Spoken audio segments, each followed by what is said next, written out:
Louvado seja nosso Senhor Jesus Cristo, para sempre seja louvado e amado. Bem, irmãos, hoje vamos falar do nosso primeiro sacramento, certo? Vai ser o sacramento da extrema-unção, né? Ou da unção dos enfermos. Aqui aberto está o Design, né? Que é o compêndio sobre fé e moral, né? Que a igreja, durante esses 2000 anos, mais de 2000 anos, né?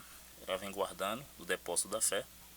Então tudo que foi de sínodo, de concílio, que falou sobre fé e moral, está reservado, todas as decisões nesses livros aqui. E aqui nós estamos numa decisão que aconteceu no concílio de Trento, certo? Foi um parecer no concílio de Trento. Por quê? Né? Porque lembrando que depois da bagunça que Lutero fez, né, com a Revolução Protestante, né, um dos precursores também do protestantismo, o Calvino, ele afirmava que a extrema-unção não foi instituído, não é um sacramento e não foi instituído pelo Senhor. E sim é um carisma, né? E sim seria um carisma entre os cristãos. E aqui a gente vai ver que não é assim, que está errado. A gente vai ver que realmente foi instituído pelo próprio Cristo, tá? Eu gostaria aqui primeiro ler essa parte introdutória, né, sobre a doutrina do sacramento da extrema-unção, da unção dos enfermos, e depois partiremos para mostrar dentro das Sagradas Escrituras que realmente foi Cristo que instituiu e que realmente também é um sacramento. Parece bem ao Santo Sínodo acrescentar a precedente doutrina sobre a penitência, o que segue sobre o sacramento da extrema-unção, que é considerado pelos padres o acabamento não só da penitência, mas de toda a vida cristã, a qual deve ser uma penitência permanente, que é justamente no final de vida em que o sacerdote vai fazer esse sacramento, né? Em que todos nós poderemos precisar usá-lo, né? Se tivermos a oportunidade de usá-lo, deveremos usar esse sacramento da extrema-unção. Vamos ver a importância dele e de fato que acontece, tá bom? Muito bem. Lá aqui no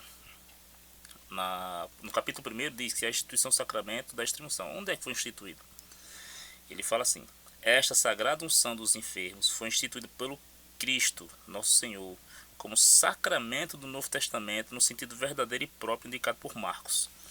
Aí a gente vai ler lá o Marcos no capítulo 6, aí ele indica aí o versículo 13, né? Porém, eu parto para um pouquinho antes, certo? Eu vou partir aqui para o versículo 7, que ele fez o seguinte: ele chamou a si os 12, Marcos capítulo 6, a partir do versículo 7.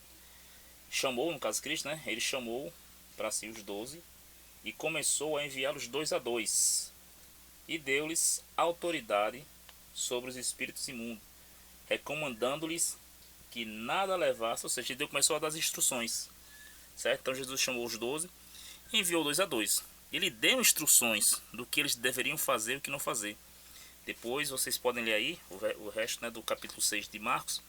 E lá no versículo 13, ele fala o seguinte, ó, lá no finalzinho do versículo, lá no versículo 13 fala assim, ó,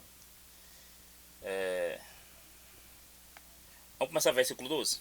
Versículo 12 fala assim: partindo eles, depois das instruções do Senhor, partindo eles, pregavam que todos se arrependessem. Agora sim, o versículo 13. E expulsavam muitos demônios e curavam muitos enfermos, ungindo-os com óleo. Ou seja, essa unção de óleo nos enfermos, nos doentes, foi o próprio Cristo que instituiu. Por quê? Porque os apóstolos eles foram lá seguindo as ordens e os ensinamentos do Senhor. Então, se eles ungiram com óleo, foi porque o próprio Cristo instruiu eles a fazer isso. Então, este sacramento da extrema-unção para os doentes, não para os sãs, e sim para os doentes. Os doentes, eles eram ungidos com o óleo do Senhor e muitos eram curados. Muitos eram curados, certo? Mas também outros não foram curados da sua doença física, mas foram curados de sua doença espiritual. Foram curados de seus pecados. Por isso que é um sacramento, porque a extrema-unção tem um poder. O ministro ali ordenado, ele tem, além de ter o poder de perdoar pecados, que também é outro sacramento que iremos estudar depois, ele, na extrema-unção, tem direito e tem o poder de perdoar os pecados do doente, caso o doente esteja aberto a isso. E quem está falando isso não sou eu. Vamos continuar lendo aqui, ó. E ademais, recomendando aos fiéis, estou bem aqui, ó, recomendando aos fiéis e promulgado por Tiago, apóstolo e irmão do Senhor, ele diz, aí ele lê a passagem que está lá em São Tiago, capítulo 5, versículos 14 e 15. Está escrito assim, ó: está enfermo alguém dentre vós? Chame os presbíteros da igreja e orem sobre ele, ungindo-os com óleo, em nome do Senhor. A oração da fé salvará o enfermo, e o Senhor o aliviará. E, se estiver com pecados, ser-lhe-ão perdoados. Calvino falou que a extrema-unção, a unção dos enfermos, não era um sacramento, e sim um carisma. Impossível ser um carisma. Por quê? Porque a extrema-unção tem o poder de perdoar os pecados. Continuando aqui no capítulo, ele fala o seguinte: com estas palavras, no caso de Tiago, ensina como a igreja já ensinou a partir da tradição apostólica aceita de suas mãos a matéria, a forma, o ministro próprio, o efeito desse sacramento salutar.